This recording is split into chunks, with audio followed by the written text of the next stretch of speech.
My name is Bob Weaber, and I'm a professor and department head at Kansas State University.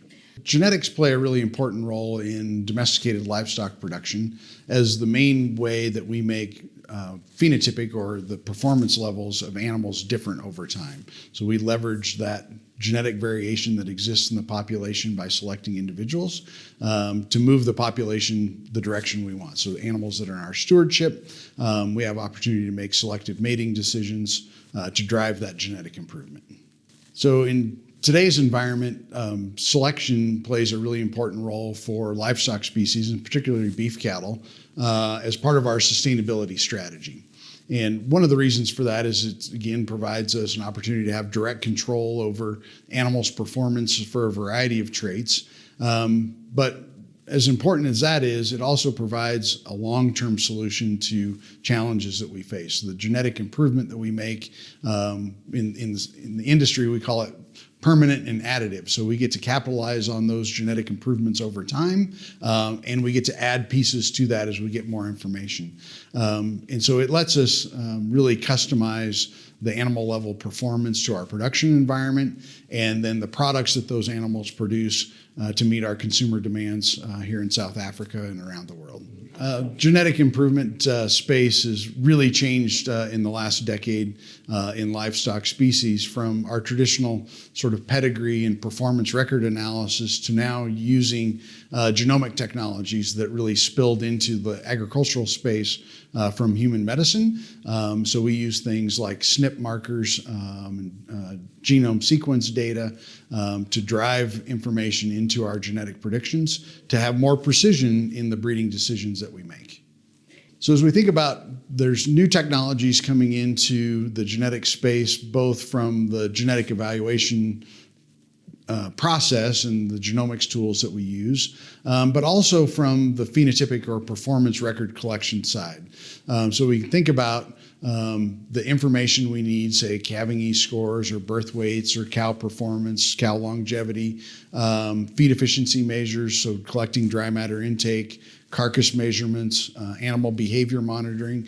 We can use new technology and artificial intelligence to passively collect those records versus the labor and active collection that we experience today. So we think there's a real horizon for us to achieve better data collection by leveraging some of these new AI technologies.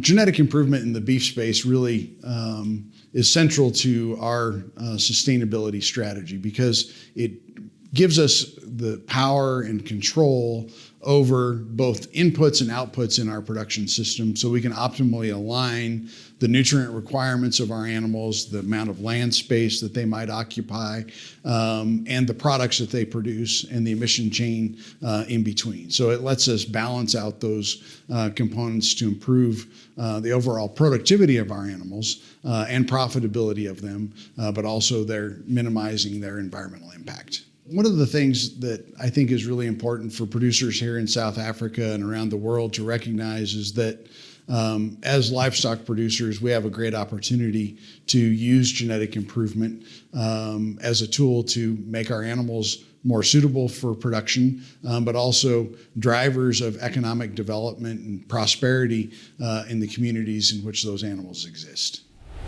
Ja, ek is Louis du Pisani. Ek is 'n landboukonsultant. Ja, en ek het onder andere 'n doktorsgraad in weidingkunde, maar ek was bevoorreg om my hele loopbaan nog te werk op vee, veld en geld. Ek was vir 'n lang tyd betrokke by 'n rekenmeestersfirma en dit het my baie gehelp om hierdie drie gedeeltes van veeboerdery met mekaar te integreer. Aan die een kant vee, aan die ander kant veld en dan reg in die middel geld. Kyk, my aanbieding het gegaan oor veldbestuur en dan natuurlik die Engelse gedeelte daarvan, back to basics. En ek het regtig probeer om vir die boere te sê, wat is die basiese dinge wat hulle moet doen in terme van veldbestuur as hulle suksesvol wil wees?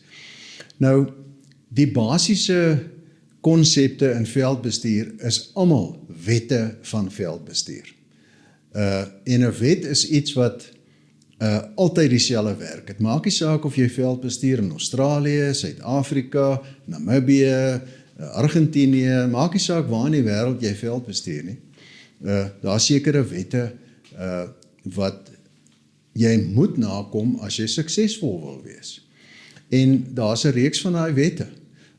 Byvoorbeeld een so wet is, jy mag nie meer diere aanhou, dis wat die wet sê, dis nie 'n wet van 'n land nie, dit is die veldbestuurswet. Jy mag nie meer diere aanhou as wat jou veld kan dra nie, wat jou veld voor kan kos gee nie.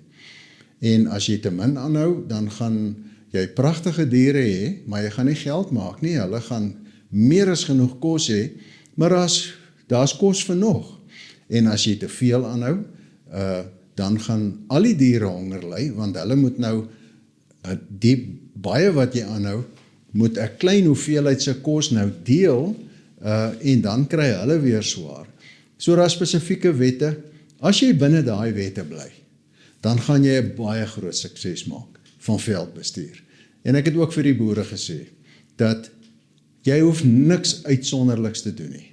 Jy moet net die basiese wette gehoorsaam en die basiese dinge in terme van veldbestuur uitsonderlik goed doen.